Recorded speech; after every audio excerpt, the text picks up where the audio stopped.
CMMS Radio talks about all things CMMS, computerized maintenance management software, focused on maintenance management. It's the people, the process, and the culture that make your CMMS journey a success.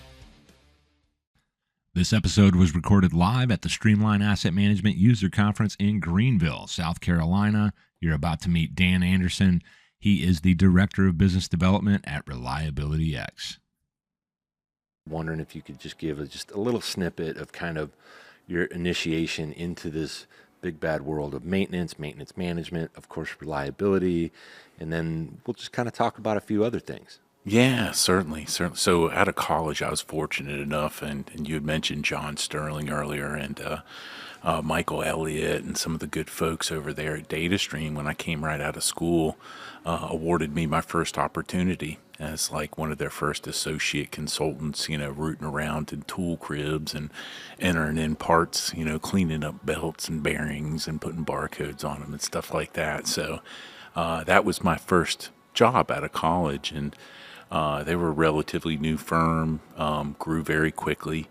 So I got the opportunity to grow from an associate consultant to a senior consultant, where I was running projects, and then moved up to Western PA and served as a local resource for folks up there for their CMMS EAM needs, not only for like MP2, but Maximo and SAP and a couple projects like that. After that, came back down south, back down to South Carolina, and worked for Lifecycle Engineering for 15 years. There I started off in business development and worked in the education side of the business, and ended up growing to manage the Lifecycle Institute, which is the educational arm of the business. Very nice. So we were talking about that earlier, and I think that's kind of the sweet spot when it comes to all these different technologies out there. Like this event obviously is, sponsored by Hexagon.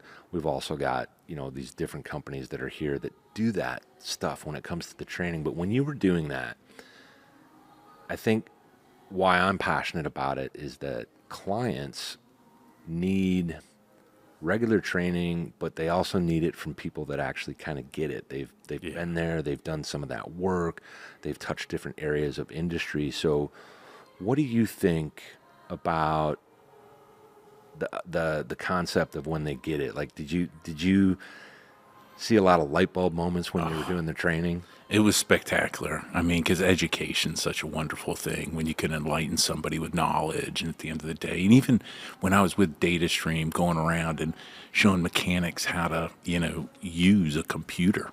I remember several times, Greg, because maintenance guys are used to working with their hands and getting out on a machine.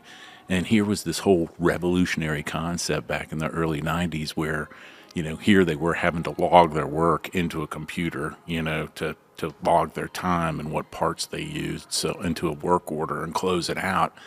And a lot of them, I remember showing up on site several times with folks, and they just, you'd have to show them how to use the mouse. Yeah. And, maybe get them to play in solitaire. And then by the end of the week, hopefully get them to close out a work order where they're logging in parts and how much time they did, and, close it out so they could get some history on their equipment. So that was it was a rewarding experience to be able to do that, but then to move into the educational space from a reliability standpoint and teaching things like, planning and scheduling and root cause analysis and predictive maintenance and all this cool stuff, which generally is bland topics to people. Yeah. So to make it energizable and activity based, that was a fun thing to do and running the institute over there. Yeah, I think a lot of people would say, maintenance isn't very sexy, but I think, it depends on how you're looking at it, and you can start to relate it to the things that are happening out in the world. So going from back then to now, you've obviously seen a lot of the industry trends, the changes, the challenges, most of which don't really go away. They just get kind of renamed or kind of packaged up. So bring it to today, and what do you think currently are some really cool trends? And then I'm going to follow you up with what are some of the real kind of bad trends that we still see when it comes to asset management. Yeah, yeah. A lot of good stuff going on today. I mean, it's right in your face too. You come to a conference like Streamline or SMRP or any of the major conferences that are out there, and you see a lot of vendors pushing the technology. I mean, you can't really if you even so far this year, AI has just slapped me in the face, right? And I downloaded some tools by accident, and I'm caught in the middle of it. I'm actually getting my notes taken on Teams, from an AI assistant. But that's some really cool stuff that's going on. And I think a lot of people, and that's probably like right in your face of what's going on there, is to be able to have that type of technology that, if you're afraid of harnessing it, it's just going to leave you behind because it's here, right? Question about that. So, some of my industry friends, we kind of poke fun at it. We talk about, there's a big concern around AI, and we know it's machine learning, right? It's programmatic in nature. There's a real risk when it comes to how it's learning, how it's being taught, what it's really putting out there. And I worry about that because there's a lot of unsuspecting people throughout the world of maintenance that may think, yeah, this is good, we're doing the right thing, and it might be wrong. Do you think that's something that's kind of a concerning trend? I think that's definitely a concern. I mean, intellectual property, how are we going to keep control of that? If you share something on the internet in the cloud, I mean, it could be exposed for everybody to use at that point in time. So I think there's a certain amount of protection, especially if you're a consulting company that's out there and you do have intellectual property that's yours and you don't want it to get out there and have your competition jumping on it immediately. I think there are concerns there.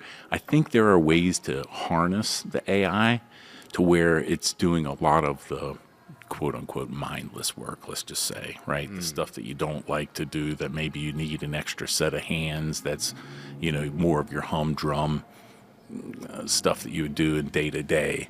But that's a great point, Greg. I mean, what do you do? Or do you share it? Do you not share it? What do you share? That is a question, I think. Yeah, and then the other thing, so with all these technologies like CMMS companies, EAM, they have AI, they're incorporating AI, and I think some of them are really leveraging it well because they've taken their time before they put it into the system. But I also see a lot of this, let's just slap that on as a kind of marketing play so that customers say, oh, well, they have AI too, so we're going to be pretty good going down this road. But it often is only surface level when it comes to what that AI is doing inside of that platform. Yeah. And that's where I kind of think it's really important to understand first what you want it to do instead of just letting it go out on the internet and find all this random information that might be completely inaccurate. Yeah. So PM optimization, I think that might be one area amongst many where AI could be set up in a way to help you look at, analyze, evaluate the existing PM schedules within a platform, and then help you understand because you're teaching it what you're really looking for. So you take out the monotony, and now it can start to make sense of your data, but within the right context to say, all right, this OEM PM that you've been leveraging on this specific piece of equipment, we now know based on how it performs in your environment, how you use it, what materials you run through it, how it's operated.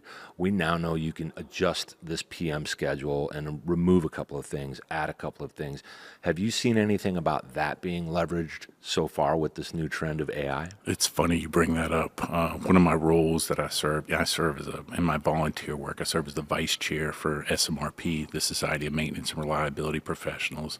And so, one of the things that we're looking to do is leverage, tools like AI into the body of knowledge because we want to share the body of knowledge with as many people as possible, the reliability community, the asset management community.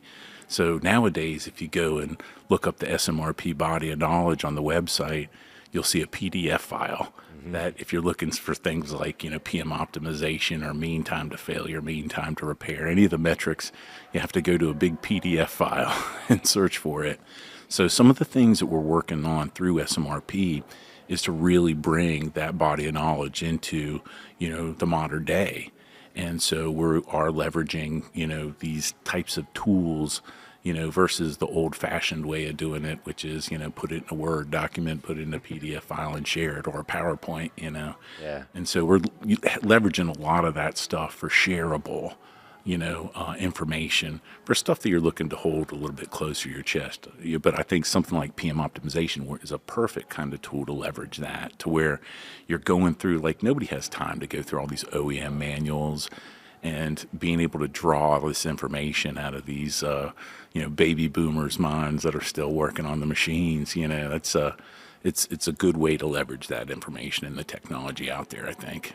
Yeah, and I would add that, when that's being done, not only with that body of knowledge, which we already know is the body of knowledge when you're leveraging maintenance and reliability best practices within any kind of organization. I mean, I personally think, I'm no expert on it, but I think a lot of the philosophies and approaches within that body of knowledge are adaptable to other, maybe non-reliability type environments, like in facilities operations and some of those types of things.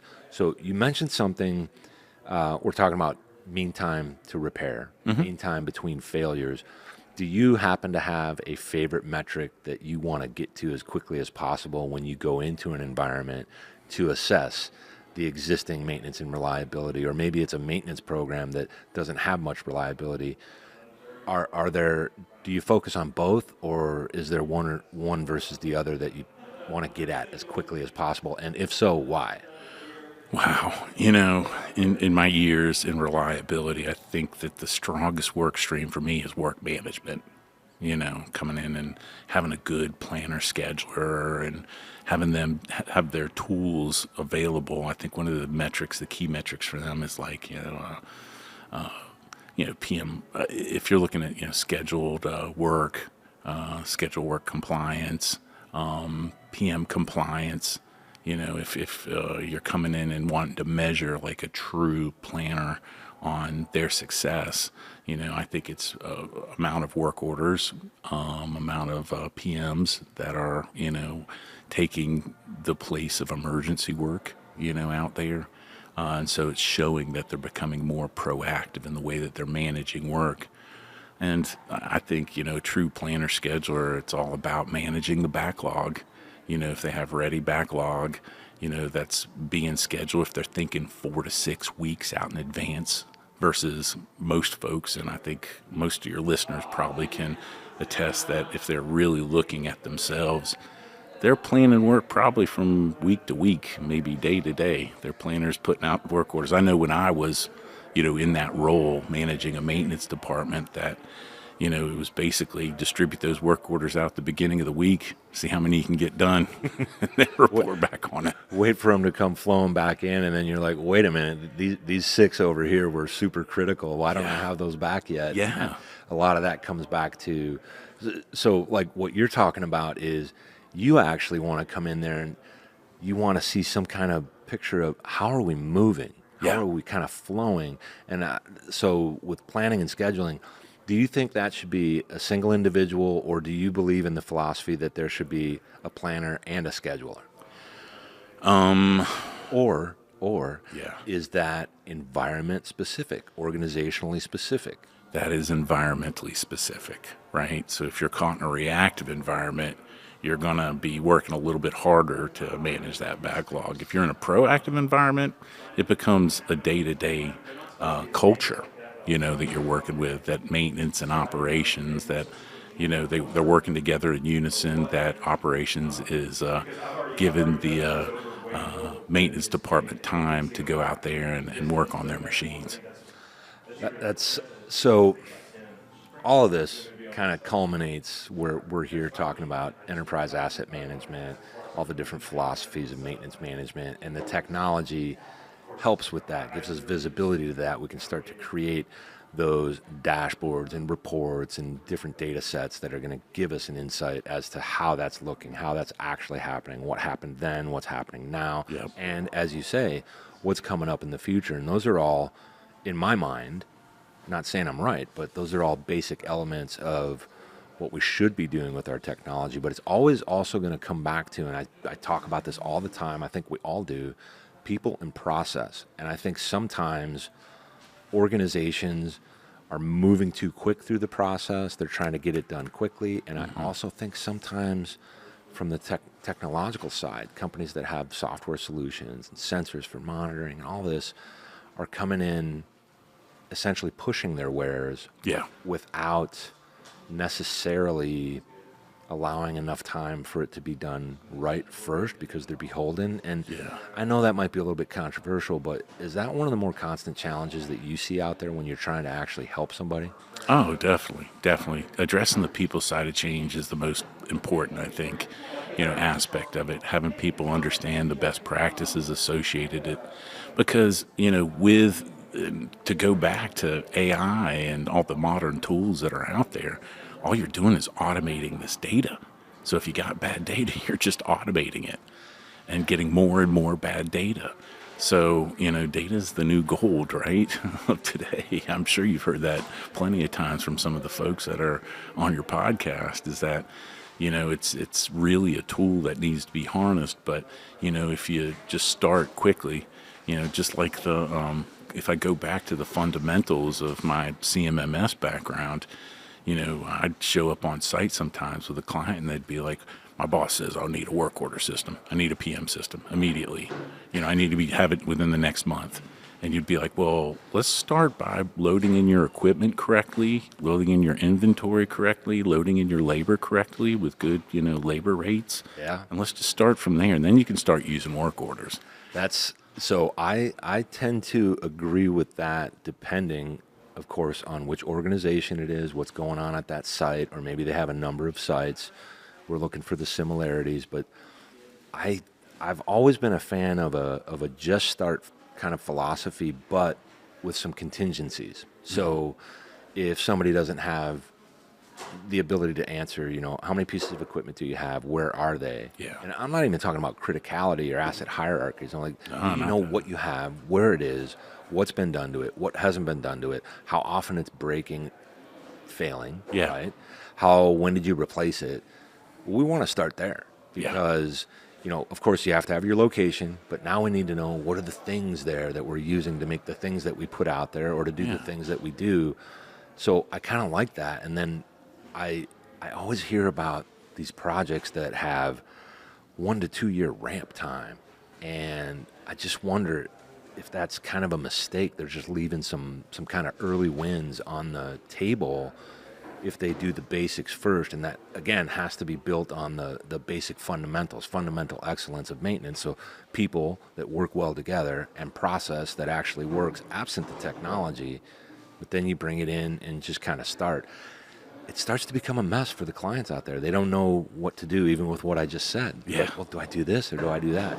How do you help somebody that's in that exact situation? And I'm talking about, you're here at the conference, somebody's like, look, we want to do all this cool stuff, but we don't know where to start. Or you're at a coffee shop and you hear somebody talking about assets, and you're like, excuse me, what were you talking about, equipment?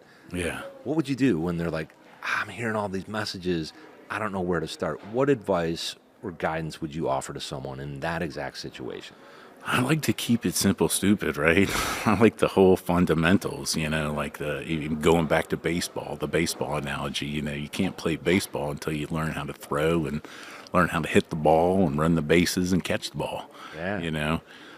Same thing with maintenance. I mean, it's very, what we do is not brain surgery, right? It's just an organized collective effort that when you get into the more advanced stuff, like when you started talking about things like criticality analysis and FMEAs and all the tools that are awesome that, an engineer is immediately going to go after, is just to stop and say, okay, you have, a piece of equipment that's critical to your operation, right? Yeah. You know that.